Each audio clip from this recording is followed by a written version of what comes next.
The gulls over Cape Ann circled lazily that winter, but they never came down to feed, as if even scavengers, those grey-feathered thieves of the shoreline, could sense what floated beneath the swells. The brig Essex County had sailed proudly from Gloucester with 23 men. She came home months later with only a handful gaunt, hollow-eyed, their bodies shrunken, their voices brittle. They staggered down the wharf, carrying not fish, not fortune, but a silence so heavy the town itself seemed to bow beneath it. Fishermen know storms. They know loss. They know the kind of death that comes without warning, in the snap of a spar or the sudden black roll of a wave.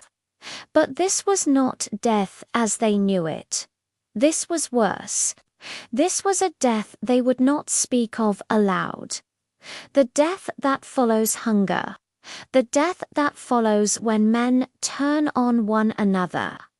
What happened aboard the Essex County was never written in official records. It does not appear in shipping ledgers or church logs.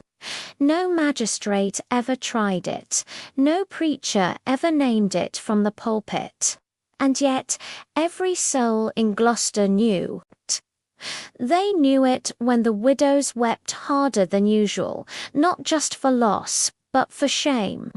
They knew it when the surviving men walked the docks at night, unwilling to meet each other's eyes. They knew it because even those who came back alive seemed somehow hollowed out, like something essential had been scraped clean from inside them. This is not just another shipwreck story. This is not a tale of pirates, or mutiny, or storms that sink vessels whole. This is a tale of survival, so grim it became an open wound for an entire community. It is the story of hunger real hungover, kind that twists your mind and hollows out your chest until even the faces of your friends begin to look like cuts of meat. The kind of hunger that makes prayer sound like a cruel joke and turns brotherhood into calculation. But before we enter into that darkness together, let me pause to greet you. You there, listening across oceans and time zones, tell me where you are tonight. Is it cold where you are, or warm? Is your stomach full, or do you feel an echo, however small, of what empty hunger might be like? Because here, in the story I'm about to tell you, the cold will creep into your bones, and the hunger will gnaw at your belly, as though you are aboard that doomed ship yourself. If you've been following these long journeys into the forgotten shadows of history, you know what comes next. Tap that like button so this tale finds others. Subscribe if you want to hear more stories the history books chose to bury, and share your thoughts in the comments below. What would you do in a world of wood and rope, trapped at sea with nothing left to eat but each other? The year was 1810. Gloucester, Massachusetts, sat at the edge of a frozen sea, its people hardened by salt, fish, and debt.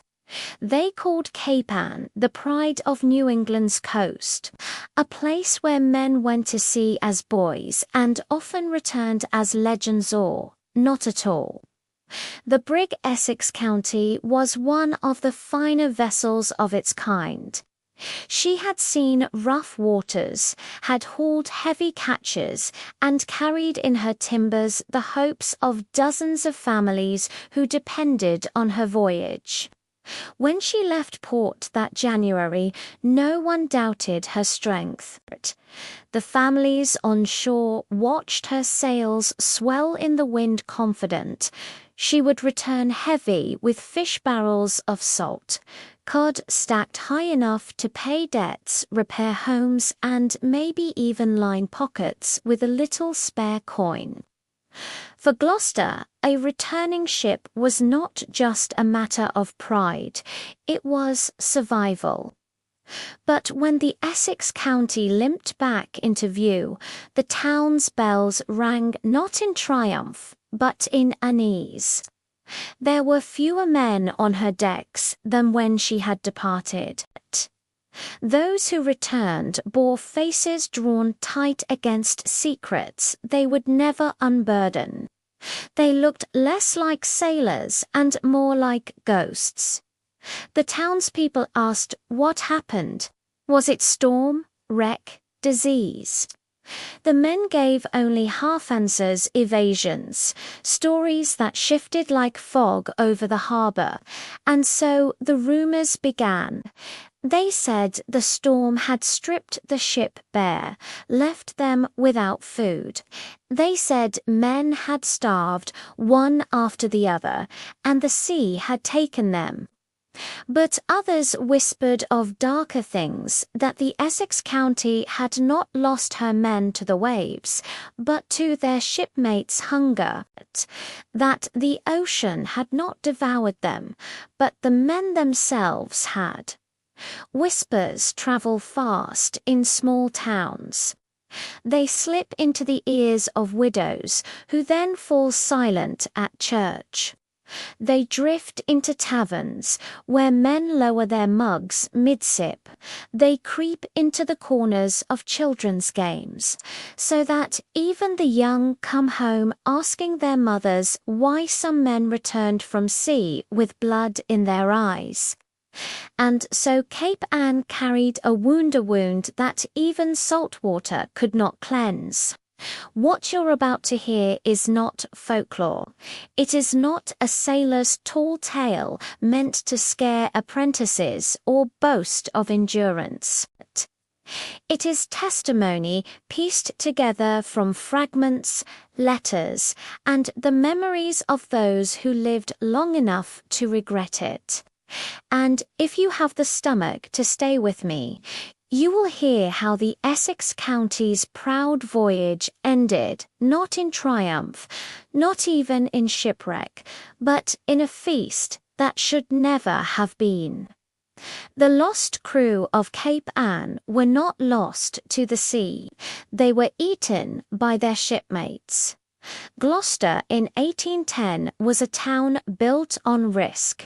Every clapboard house leaned toward the sea. Every cobblestone street echoed with the sound of boots heading to the wharves at dawn. Salt fish lined the air with its sharp tang. Barrels of cod stacked against warehouse walls like fortresses of survival. Men lived and died by the wind, and women measured time not by calendars but by the creak of returning hulls and the number of black dresses hung out to dry. Cape Ann was proud, but pride alone did not fill bellies. Trade was strained. Britain's navy prowled the Atlantic, and rumours of another war made every voyage uncertain. But ships still sailed, because hunger on land was worse than fear at sea. And so families prayed, as they always had, that their men would return alive, and if not alive, then at least with their bodies found and blessed. Few considered the possibility of a return that was neither. The brig Essex County was a working ship, strong and lean. She was 120 tons, 2 masts. Rigged for the heavy banks of the North Atlantic, where cod were thick as fog, and the waves could tower like cliffs. Her timbers had been hammered and tarred in Gloucester yards, her sails stitched by local hands. She was no stranger to storms, no stranger to the work of hauling life from a cruel ocean. Men trusted her because she was familiar. Familiarity is a dangerous comfort when dealing with the sea. Her captain, Nathaniel Proctor, was the kind of man the ocean produces after decades of toil. His face was a map of scars, his skin leathered by sun and wind, his eyes pale and unreadable. He had buried men at sea before. He had brought others home through storms that should have killed them all. He did not inspire affection, but he inspired obedience. And in Gloucester, obedience to a captain meant survival. The crew gathered on a frozen January morning, 23 in all. They were not cut from the same cloth, but hunger and need had stitched them together for this voyage. There was Samuel Bickford, newly married, his wife's belly already rounding with their first child. He kissed her hand before stepping aboard, promising to return with enough coin to keep her in comfort through the long winter. Elias Turner was older, his debts piled high, his creditors whispering threats. The voyage was his chance to buy time, to keep his farm from being taken piece by piece. Josiah Crowe, barely 16, slipped aboard with the eagerness of youth and the desperation of someone fleeing a home that had never been safe. Others joined them, drifters, widowers, men with too much past and not enough future. Each had his reason, though none would matter when hunger began to speak louder than duty. The ship pushed off under a pale sun. The wharf was lined with families' wives holding infants, children clinging to shawls, old men lifting hats in farewell. There were tears, though they were quickly hidden. In Gloucester, you learned not to cry too much at departure. Better to save grief for when it was truly needed. At first the voyage was ordinary. The men knew their work, casting nets, hauling lines, salting catch, storing barrels. The rhythm of fishing life carried them through the first weeks. Nights were filled with shanties, voices carrying across dark water, a fragile warmth against the cold. Hunger was kept at bay with salted pork, hardtack, and the endless labor of the decks. Their hands cracked from cold, their backs bent, but their bellies were still filled. The storm came on February 14th, a wind from the southeast, sharp and sudden. The air thickened, the sky collapsed into blackness, and the sea rose like an angry god. Rain struck sideways, freezing on deck, turning every rope into ice and every plank into glass. Lightning split the heavens, showing faces twisted with fear, and then vanished into darkness again. The Essex County groaned under the assault. Sails tore free, whipping like banners of surrender. Spars cracked, rigging screamed, and the ship listed dangerously under the weight of waves that crashed across her decks. Men clung to masts, their fingers splitting with cold, their knuckles bleeding. Captain Proctor shouted orders, but the wind swallowed his voice whole. Hour after hour, the storm beat them down. By dawn, the Essex still floated, but she was no longer the same vessel that had left Gloucester. Her sails were ribbons, her masts warped, her decks awash with water. Barrels of salted fish had been smashed open or swept to sea. Casks of drinking water rolled shattered in the bilge. What provisions remained were soaked with brine, crawling with rot, before the men could even try to eat. They survived the storm, but survival is not the same as safety. In truth, the storm had only begun their ordeal. At first, they rationed what little could be salvaged. The crumbs of hardtack not ruined by seawater, the scraps of pork still clinging to barrels. They chewed leather straps from boots, softened in boiling salt water, spitting out nails and stitching. They set lines overboard, but the sea mocked them with emptiness. Not a single fish rose to their hooks. By the third day, lips cracked. Men's bellies growled so loudly they could not sleep. Their eyes sank into hollows. Their bodies burned through what little fat they had. Work slowed. The ship grew heavier, harder to manage. On the fourth day, Thomas Reeve, the cook, collapsed on deck. His once booming voice was gone, his laughter silenced. He was the first to die, though not the last. His body, by old maritime custom, should have been committed to the deep, sewn into canvas, slid overboard with a prayer. The men did as they always had. They wrapped him, they lowered him into the sea. But as his body vanished beneath the waves, eyes followed, and something unspoken grew heavy in the air. That night, the whispers began. Whispers about the waste of it. Whispers about what might be done if another man died. No one dared speak it aloud in daylight, but in the dark, men dreamed of meat. Hunger is a thief. It steals judgment first, then dignity, then memory of who you were before. Gloucester men had known hunger before, on shore and off, but this was different. This was hunger at sea, hunger with no escape, hunger that turned every face into a question.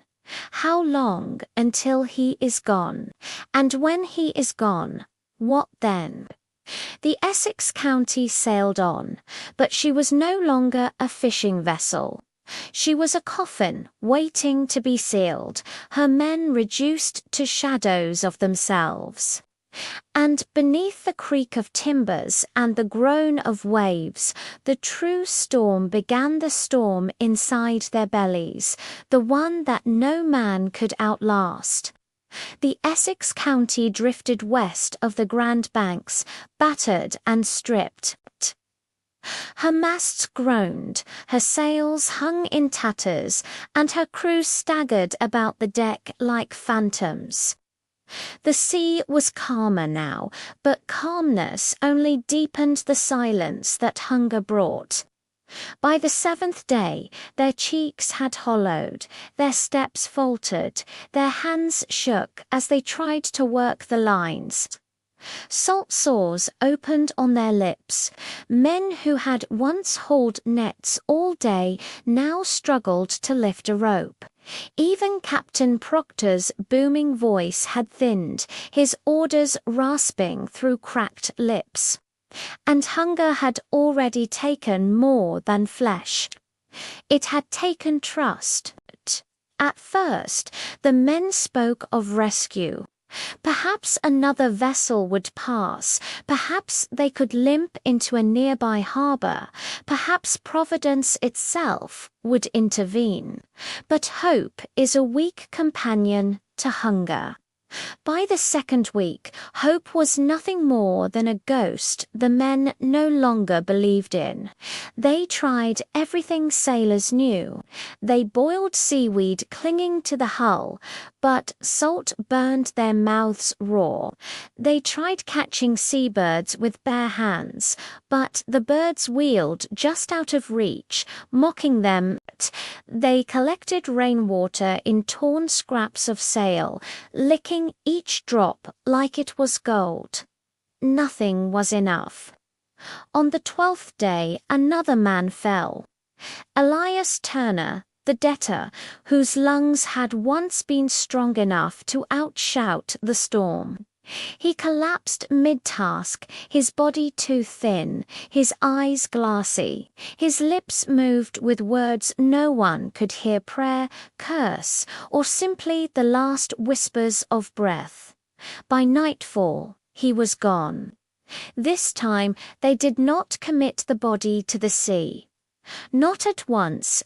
The crew stood around him, silent, the wind rattling what was left of the rigging. Captain Proctor looked from man to man, his pale eyes unreadable.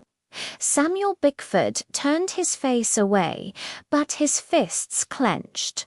Young Josiah Crow, the boy of 16, stared openly, his hunger too fresh, his innocence already rotting. Finally, Proctor spoke. "We'll keep him till morning." No one objected. That night, the men lay awake, listening to the wind, listening to the sound of their own bellies gnawing themselves. And when the first grey light of dawn touched the deck, someone, no one later agreed, who produced a knife. It was not clean, it was not orderly. They were fishermen, not butchers. They cut what they dared, avoiding the face, avoiding the hands, as though leaving some part of Elias sacred would absolve them.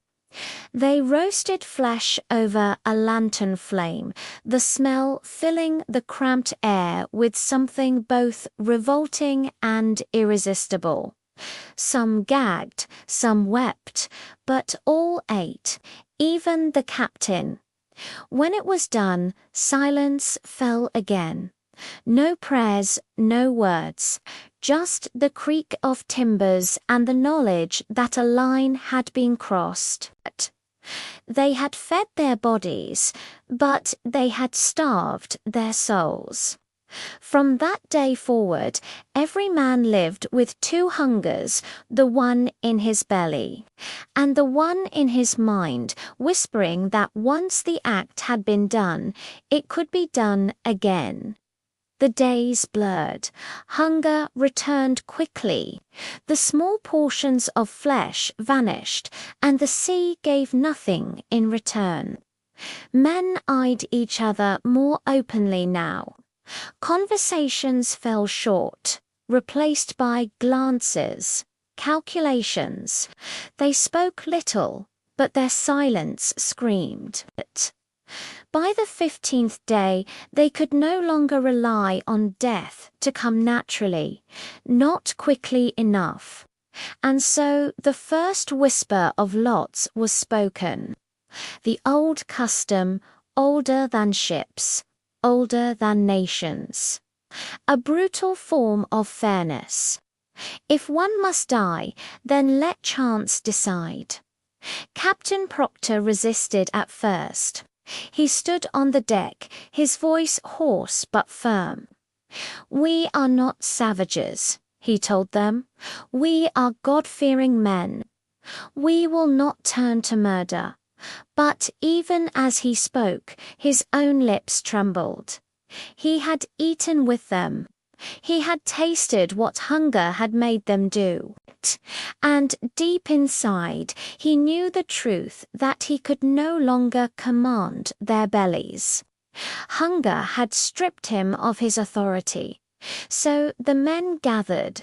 Straws were cut from rope fibers, uneven, trembling hands holding them out. Each man drew. Each man prayed. Some begged silently that it would be them, so they could escape this torment. Others begged that it would be anyone else. When the shortest straw appeared in the hand of Matthew Hobbs, a sailor of 32, silence fell heavier than the storm that had begun their suffering. Hobbs looked down at the straw as though it were a death sentence signed by God himself. His lips quivered, his knees buckled. He muttered that it was not fair that he had a wife and child. But fairness had fled this ship long ago. 2 men held him down.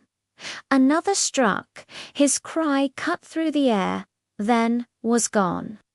What followed cannot be softened. They butchered him as they had Elias, though faster now, with more precision. They had learned his body sustained them for 3 days. 3 days in which no one spoke his name. No one dared to mention the child who waited for him in Gloucester. No one dared to remember him as anything but flesh. And so it went. The line once crossed was now behind them. The Essex County became a floating slaughterhouse of desperation, each man both predator and prey. Lots were drawn again and again. Men fought against the draw, tried to cheat, tried to plead, but the hunger silenced mercy. Josiah, the boy, escaped the lot twice. His luck or Providence hurt.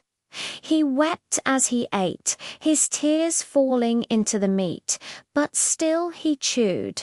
His innocence was stripped from him faster than flesh from bone. By the 3rd drawing, even Captain Proctor's name was whispered among the straws. Authority was gone. The sea had levelled them all, and hunger was captain now. The lots did not end with Hobbs. Once a ship crosses into that territory, it cannot sail back. The men told themselves it was necessity, fairness, God's will. But in truth, it was hunger dressed in ritual, savagery clothed in ceremony. By the 17th day, ribs showed through shirts. Hands shook too much to tie proper knots. The Essex County floated like a corpse. Sails limp, decks slick with frost. They drifted wherever the sea chose, too weak to steer, too haunted to pray. And always the lot waited. The 2nd drawing claimed Jonah Briggs, a man who had once sung shanties louder than any, whose booming laugh had carried across the wharf in Gloucester. When his short straw was revealed, he did not fight. He only nodded, tears rolling down his hollowed cheeks, and whispered his wife's name. They killed him swiftly, almost tenderly, as if gentleness could make the act less monstrous. But when the knife pierced his chest, the tenderness vanished. Hunger took hold again. Flesh was cut, roasted, consumed. For 2 more days, their bellies knew a grim satisfaction. Their souls did not. Josiah, the boy, grew quieter. He no longer spoke of home, no longer spoke of anything. He ate with the others, though his hands shook so badly he often dropped his portion. At night he dreamt of the men whole and laughing again, but woke to find himself chewing, 16 years old, and already he had joined a feast that should never have been. His innocence was stripped quicker than the meat from bones. By the 20th day, only 14 men remained. They were skeletons wrapped in rags, eyes sunken, skin stretched thin, and in their silence suspicion grew. Did the captain pull straws fairly? Was the rope cut to spare certain men? Whispers of cheating turned into threats. One night, Samuel Bickford accused Proctor himself of holding back food. He swore he'd seen the captain gnawing on something in secret, some scrap of salted pork hidden from the rest. Proctor denied it, his voice hoarse, his eyes burning with fury. The argument nearly came to blows before exhaustion pulled them apart. But the seed was planted. No man was above suspicion. On the 22nd day, the third lot was drawn. This time, the short straw fell to Benjamin Hart, a broad-shouldered sailor who had once boasted that no storm could break him. Now his knees buckled as he saw the straw in his hand. He begged, sobbing, offering to do twice the work, offering to die later. But promises held no weight on a starving ship. The others closed in. Hart screamed until a hand silenced him. His cries echoed across the water, carried on the wind like a curse. And still, they ate. The Essex County was no longer a vessel of men. She had become a floating slaughterhouse, her decks tainted with the memory of knives and screams. The gulls followed now, circling overhead, drawn by the scent. They wheeled and cried, as if mocking the men who had sunk below even their scavenger instincts. Josiah began to keep count. He carved marks into the deck with a shard of bone, one for each man gone. He did not know why, perhaps to remember, perhaps to confess, perhaps to keep the dead from being swallowed whole by silence. 13 marks stood by the 24th day. He traced them at night, whispering names into the darkness, though his voice broke each time. By the 25th day, their minds had grown as ragged as their bodies. Men muttered nonsense, laughed without reason, cursed God aloud. One swore he saw land, pointing to the horizon with shaking hands, though nothing but sea stretched before them. Another clutched a rope, insisting it was his wife's hair. Hunger had not only devoured their flesh, but their sanity. The fourth lot was drawn on the 26th day. This time it fell to Josiah. The boy stared at the straw in disbelief, his hands trembling.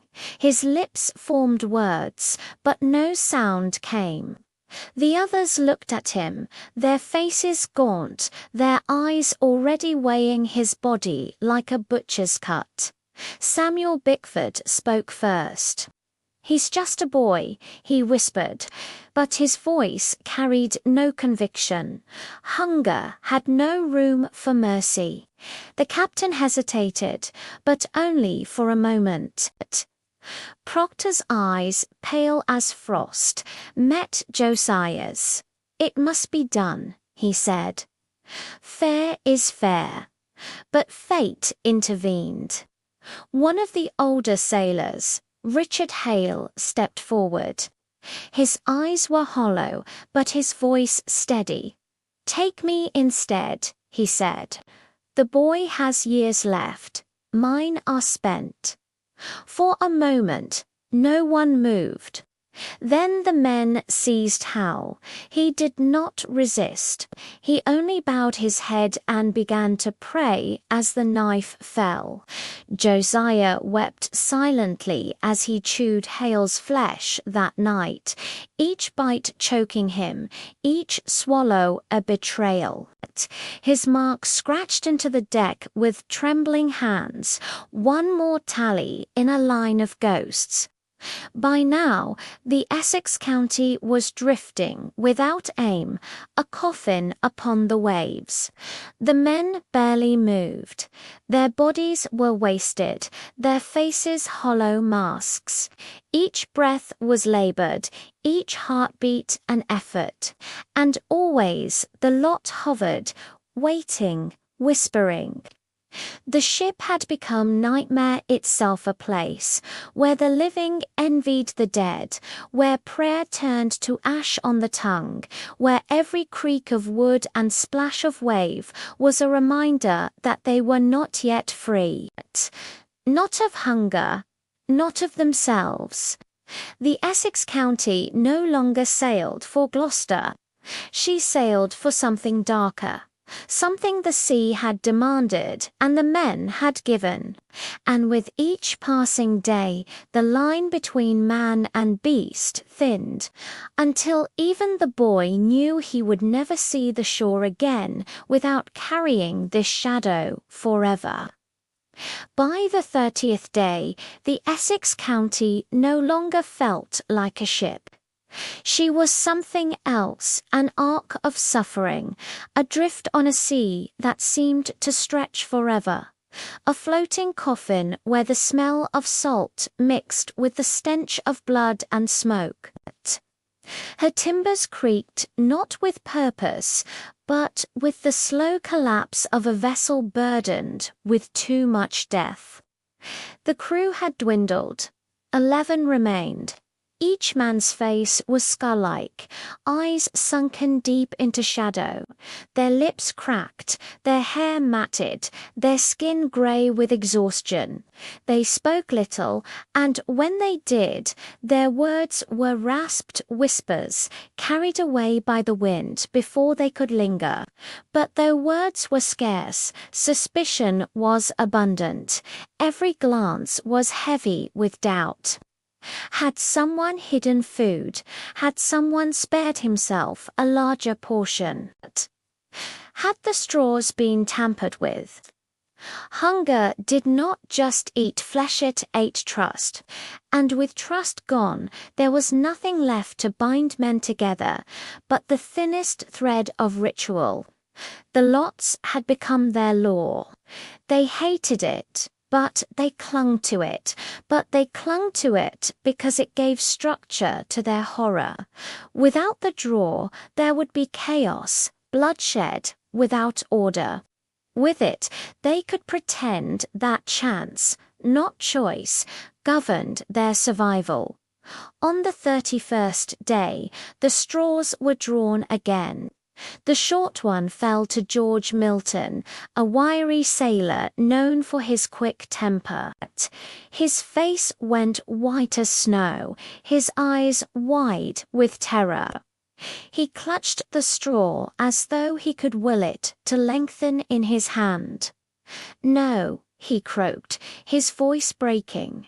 "No, not me. I won't go like this." He bolted. With the last of his strength, Milton scrambled across the deck, heading for the stern, as if the sea itself might spare him if he leapt. But his legs were weak, his body wasted. 2 men caught him before he could climb the rail. He thrashed, screamed, cursed God and his shipmates. His cries rang out across the empty sea, but no rescue came. When the knife fell, it was not quick. His struggle made it messy, desperate. His blood slicked the deck, staining the planks that already bore too many ghosts. The men carved what they could, the work now mechanical, practiced. Hunger guided their hands more than thought. By nightfall, Milton was gone. The boy, Josiah, did not eat that night. He sat apart, knees to his chest, staring at the stars. His lips moved in prayer, though no sound came. His belly howled, but his heart rebelled. Still, when dawn came and the scraps were passed, he took his share. Hunger always wins. By the 35th day, only 9 men remained. Their bodies were thin shadows of themselves. They slept in fits, waking often to the sound of moans, sometimes their own, sometimes from another man. Dreams came vivid and violent. Feasts of bread and meat, warm hearths, familiar faces. Waking was worse than the dreams. It was then that the bonds of ritual began to fray. The next lot fell to Samuel Bickford. His hands shook as he drew the straw, his eyes filling with tears. He had a wife, a child unborn. He fell to his knees, begging, pleading with the others to spare him. For a long time, no one moved. The silence stretched, broken only by the slap of water against the hull. Finally, one of the older men, Jonathan Pike, spoke. His voice was little more than a rasp, but it carried the weight of hunger's law. If we break the lot, we break everything. Then it's knives in the night. Then none of us will live. The others nodded weakly. Samuel's sobs filled the deck as they closed in. His prayers turned to curses, his curses to screams, his screams to nothing. His body gave them 3 more days. 9 men were now 8. Josiah marked it on the deck, carving another line with bone. The deck was scarred with tallies now, a crude ledger of the damned. He whispered the names under his breath as he carved Reeve, Turner, Hobbs, Briggs, Hart, Hale, Milton, Bickford.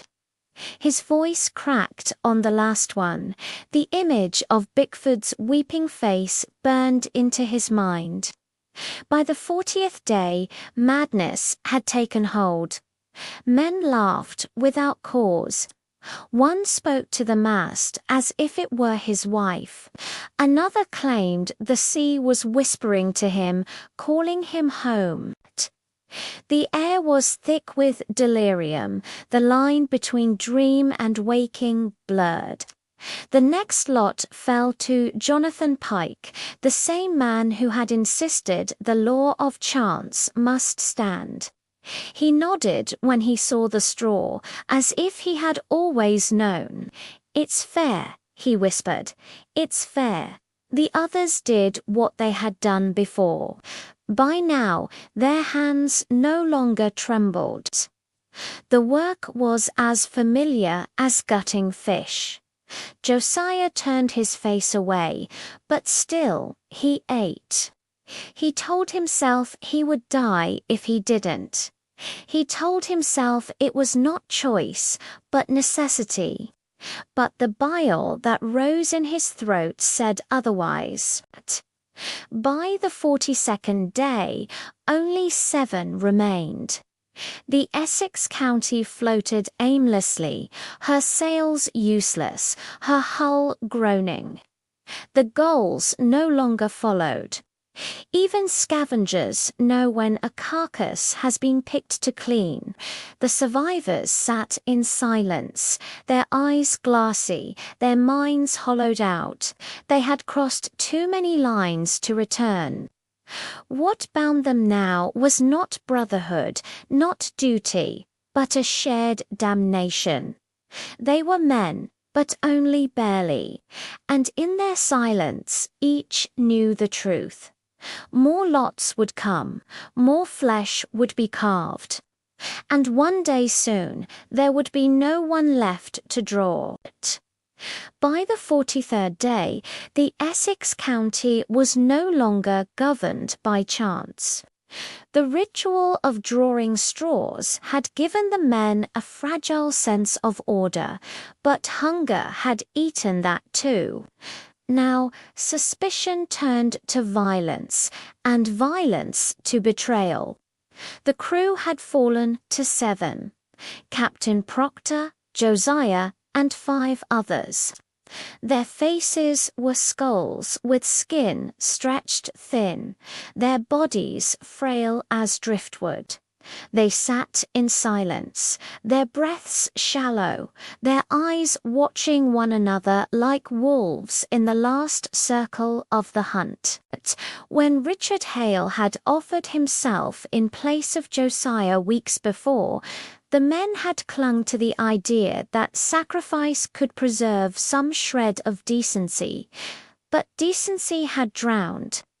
Now, no man would step forward now, each clung to life with the desperation of drowning sailors, clawing at the surface even if it meant pulling another beneath.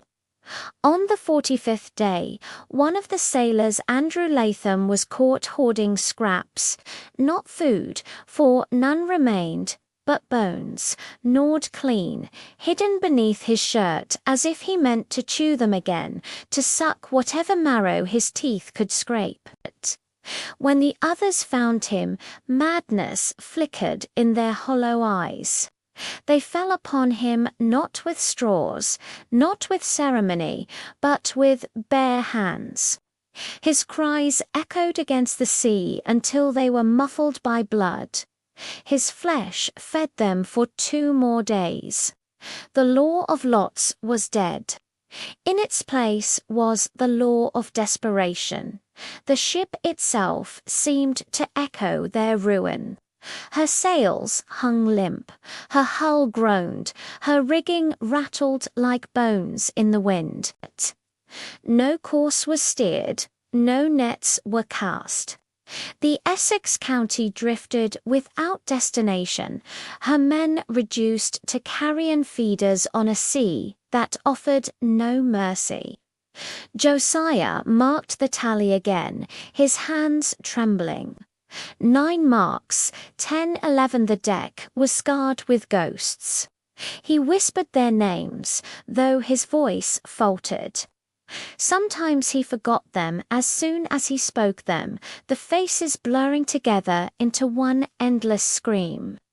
By the 50th day, only 5 men remained. Their bodies were more shadow than flesh. They huddled beneath torn canvas for warmth, too weak to climb the rigging, too beaten to repair the ship. Hunger gnawed at them like rats, leaving nothing but instinct. It was then that Captain Proctor himself became a target. He had held command through storm and silence, but hunger respects no rank. The others whispered when he slept, their eyes tracing the thin outline of his ribs, their hands twitching toward the knife. Josiah heard them. He lay awake, heart pounding, knowing the captain's fate was sealed. On the 51st day, they struck 2 men, pinned Proctor while another pressed a blade against his throat. The old captain fought with the fury of a man who had weathered storms, but his body betrayed him. Weak, starved, he could not resist. His eyes locked on Josiah's as the knife fell, pale as frost to the very end. The boy turned away, tears burning his hollow cheeks. But when the meat was past, he ate. He always ate. Hunger demanded it. Proctor's death shattered what little order remained. 4 men were left now, each eyeing the others with naked calculation. No more straws, no more ritual, just the waiting, the weighing, the watching. On the 53rd day, 1 man vanished. Josiah never knew if he leaped into the sea or if the others pushed him. He only heard the splash, only saw the ripples, only smelled blood in the air. That night, there were 3 b. By the 54th day, even speech was gone. The survivors moved like shadows, silent, staring. Josiah no longer prayed. He no longer carved tallies. He no longer remembered his own face. He only knew the endless gnawing in his belly, the ache in his bones, the whisper of the sea. The final horror came on the 56th day. One of the last men, Jonathan Pike's cousin, William, lunged at Josiah in the night. His hands clamped around the boy's throat, his teeth bared, his eyes wild.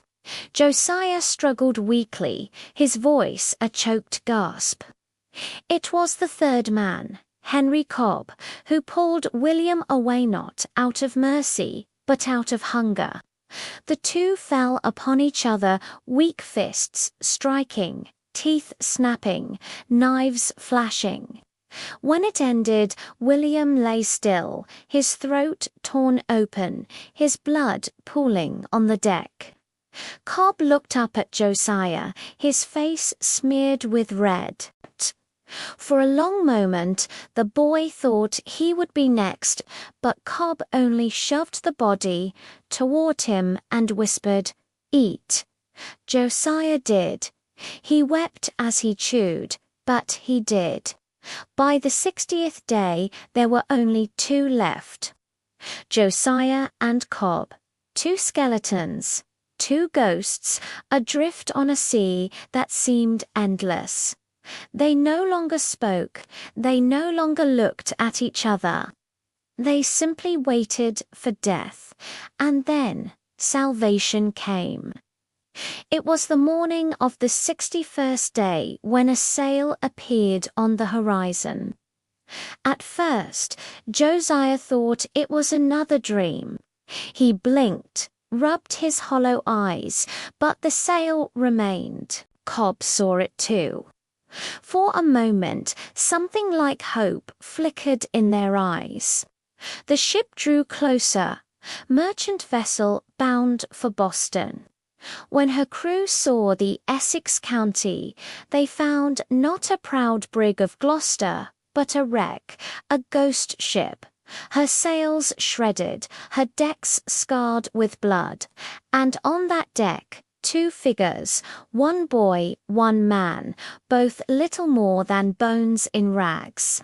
The rescuers hauled them aboard, recoiling at the stench, the filth, the madness in their eyes. Cobb died within hours, his body too far gone. Josiah lingered. His body survived, though his soul never truly did. He told no tales.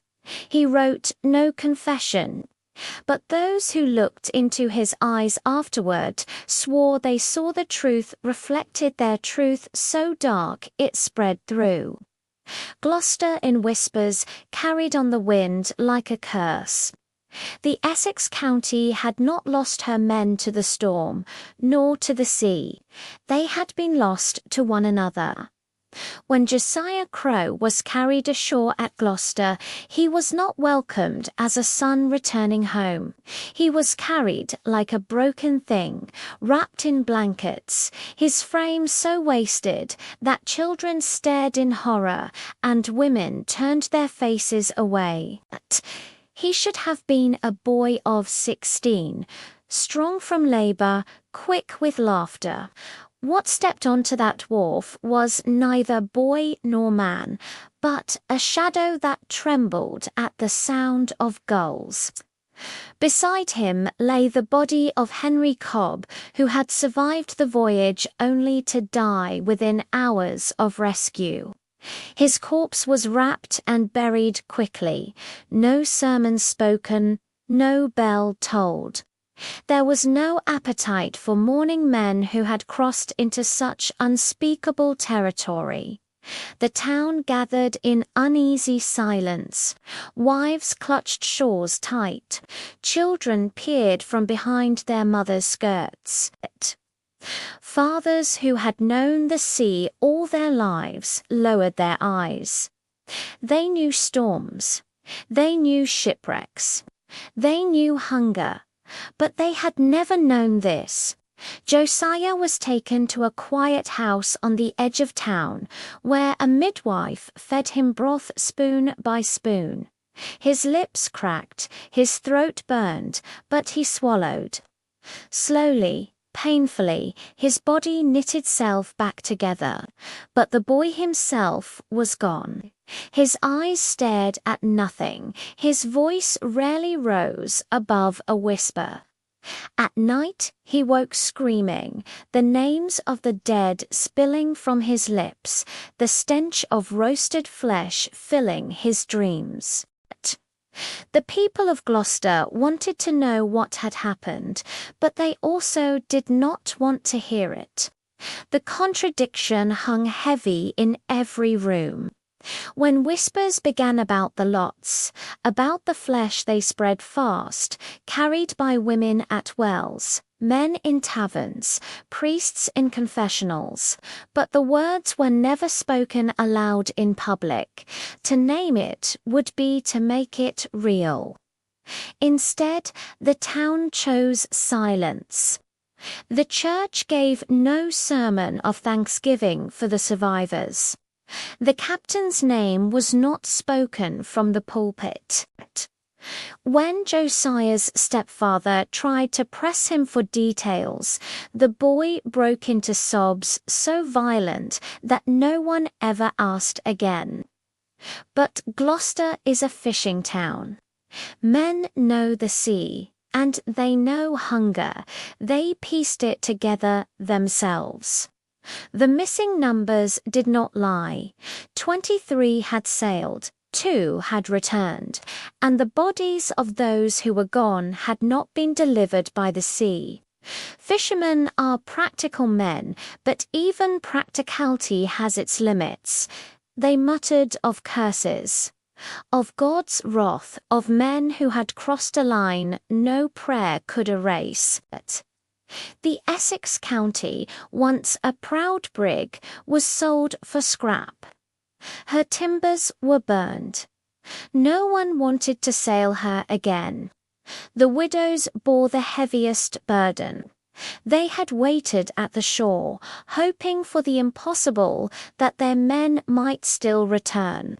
And when they learned the truth, even in whispers, their grief was doubled. They mourned not just death, but desecration, that their husbands' bodies had not been given to the sea, but consumed by the very shipmates who swore brotherhood beside them. Some families left Gloucester altogether, unable to bear the eyes of neighbours who knew too much. Others buried their shame in silence, raising children who were told only that their fathers had been lost at sea. The truth was too monstrous to pass down, but the truth does not stay buried. It lingers in small ways, in the way a widow crosses herself when gulls circle too close, in the way fishermen hesitate.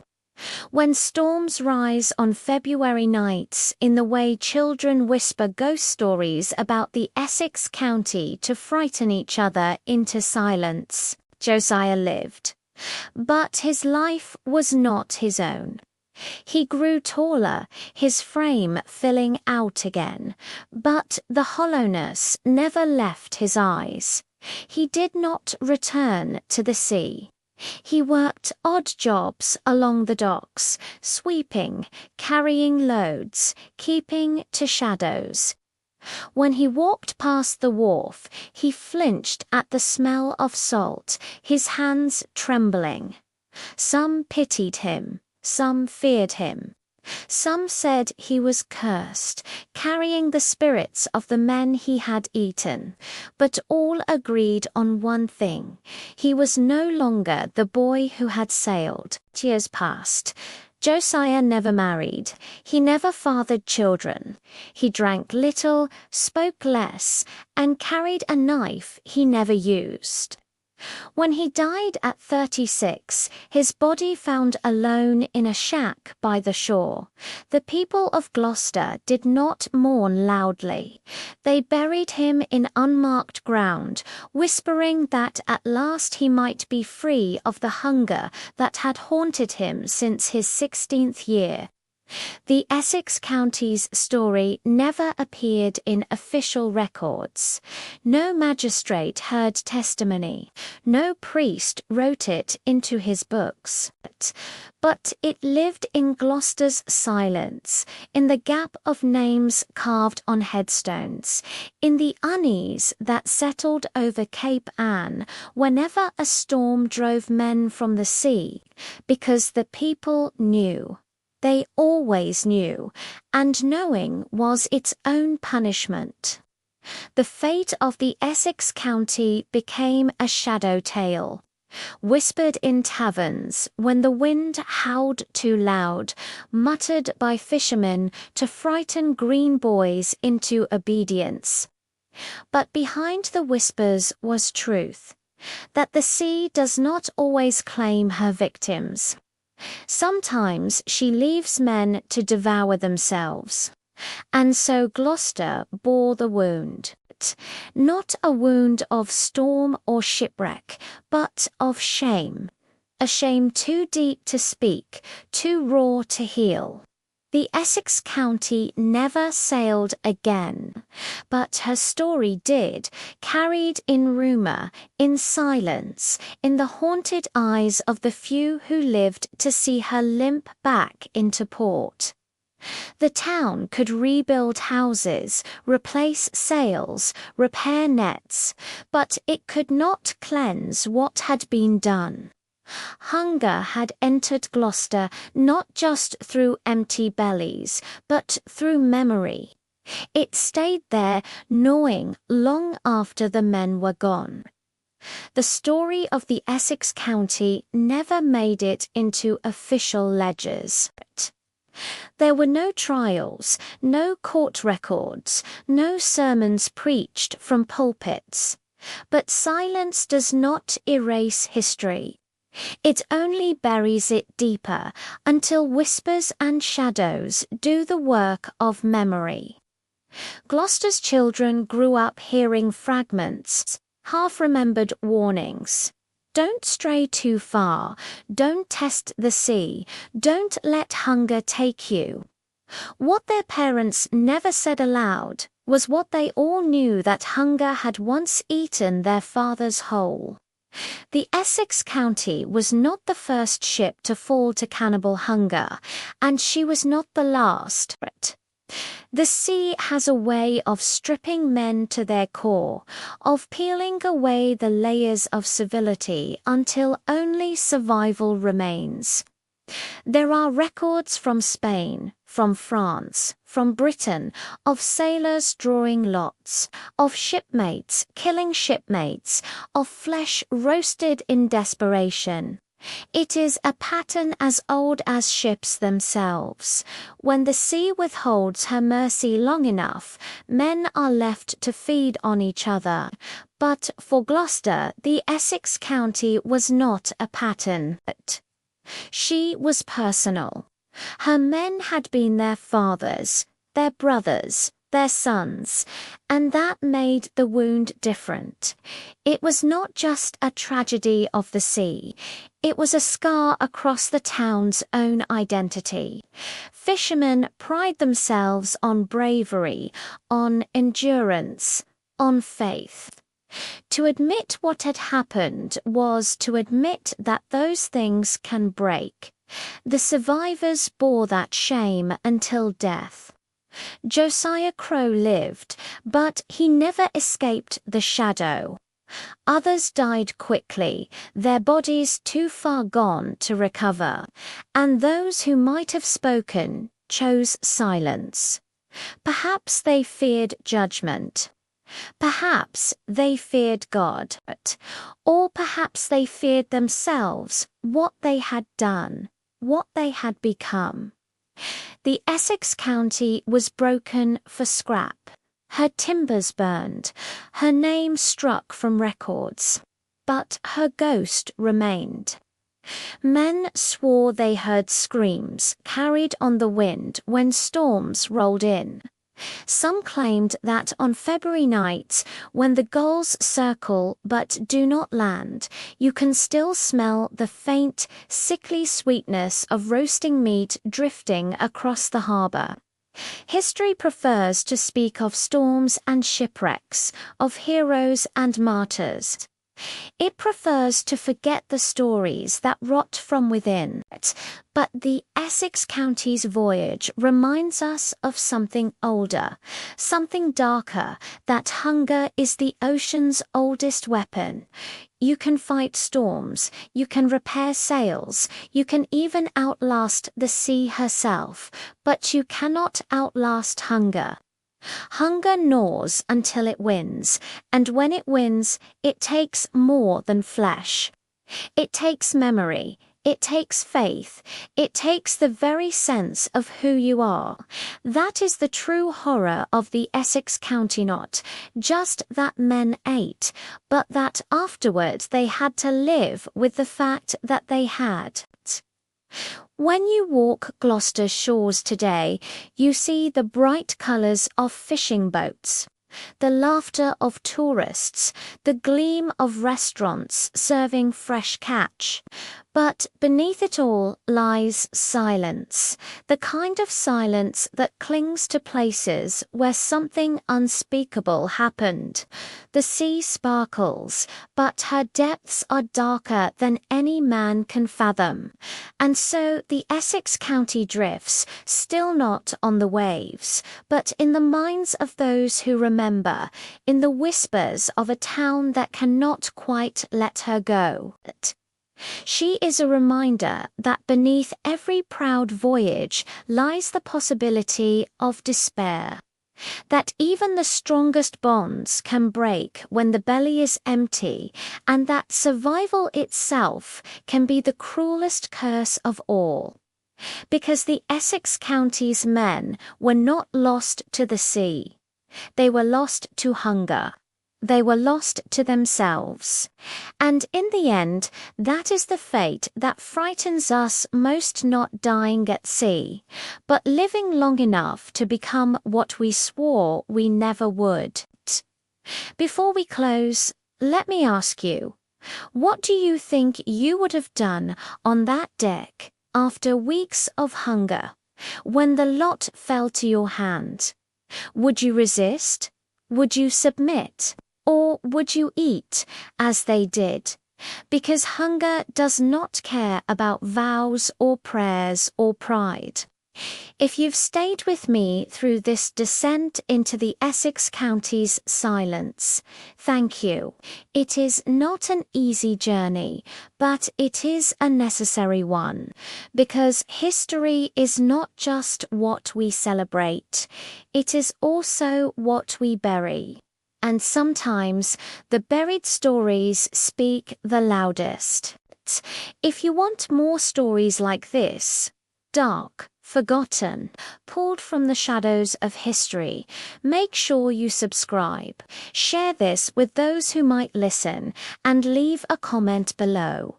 Would you have survived, or would you have chosen the sea instead?